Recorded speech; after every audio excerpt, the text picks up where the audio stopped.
हिमाचल प्रदेश के शिमला जिले के ऊपरी क्षेत्रों में उच्च न्यायालय के आदेश के बाद सेब से लदे पेड़ों पर आरी चल रही है।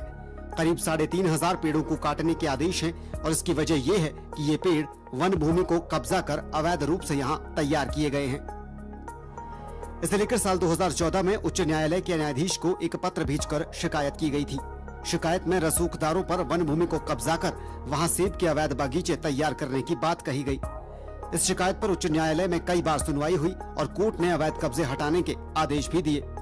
हालांकि सरकार हर सुनवाई में ये कहती रही कि अवैध कब्जों को नियमित करने की नई पॉलिसी लाने पर वो विचार कर रही है, लेकिन 19 जून साल 2025 यानी अब से करीब एक महीना पहले प्रदेश सरकार ने कोर्ट में कहा कि फिलहाल ऐसी कोई पॉलिसी लाने का सरकार का विचार नहीं है। ऐसे में कोर्ट ने तुरंत सभी अवैध कब्जे हटाने के आदेश जारी कर दिए और इसके बाद सरकार ने ऊपरी शिमला के इलाकों में सेब से लदे पेड़ों पर आरी चलाना शुरू कर दिया। ये मामला पिछले करीब 10 साल से चल रहा है। पहली बार जब इसे लेकर कोर्ट में शिकायत की गई थी, उसके बाद अलग अलग सुनवाइयों का दौर चला और हर सुनवाई में सरकार बार बार ये कहती रही कि अवैध कब्जों को लेकर सरकार एक नीति लाने पर विचार कर रही है, लेकिन नीति आई नहीं। सरकारों से सरकारें बदलती गई, वक्त से वक्त बदलता गया, साल से साल बदलते गए और अब हाल ही में प्रदेश सरकार ने ये साफ साफ शब्दों में कोर्ट में कह दिया है कि किसी भी तरह की कोई नीति लाने का अवैध कब्जों के मामले में सरकार का कोई विचार नहीं है। कोर्ट को दी गई शिकायत में यह भी आरोप लगाया गया कि करीब दर्जन भर परिवार ऐसे हैं जिन्होंने ऊपरी शिमला की वन भूमि पर करीब 2,500 बीघा से ज्यादा जमीन पर अवैध कब्जे किए हैं। और इस बीच मुख्यमंत्री खुद भी यही कह रहे हैं कि फल से लदे पेड़ काटना ठीक नहीं है। उन्होंने कहा कि सरकार इस मामले में सर्वोच्च न्यायालय जाने पर भी विचार कर रही है। फल से लदे सेब काटे जा रहे हैं, हमारी सरकार उस पक्ष में नहीं है। हमारी सरकार चाहती है कि कम से कम अभी इन पेड़ों को ऑक्शन करने का हमें समय दिया जाए।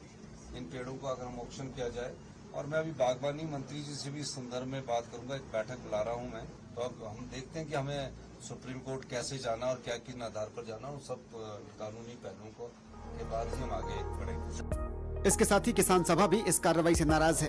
हालांकि कार्रवाई कोर्ट के आदेशों के बाद हो रही है, लेकिन सरकार पर आरोप है कि सरकार ने इस मामले में चुस्ती से काम नहीं लिया।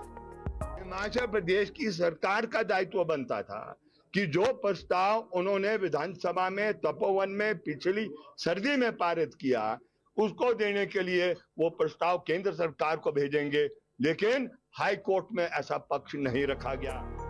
ऊपरी शिमला के करीब 3,500 से ज्यादा पेड़ हैं जिनका कटान हो रहा है। पेड़ों को काटने की खिलाफत किसान सभा भी कर रही है, सरकार के मंत्री भी कर रहे हैं, यहाँ तक कि खुद मुख्यमंत्री भी कर रहे हैं। और ऐसे में अब देखना ये होगा कि इस मामले में सर्वोच्च न्यायालय में जाने पर सरकार क्या फैसला लेती है। लेकिन क्योंकि मामला कोर्ट से जुड़ा हुआ है, कोर्ट के आदेशों के बाद ये कार्रवाई हो रही है, ऐसे में सरकार भी इस पर कुछ खास करती अभी के लिए नजर नहीं आ रही है। शिमला से कैमरा पर्सन ऋषिपाल के साथ धर्म प्रकाश, टीडी न्यूज।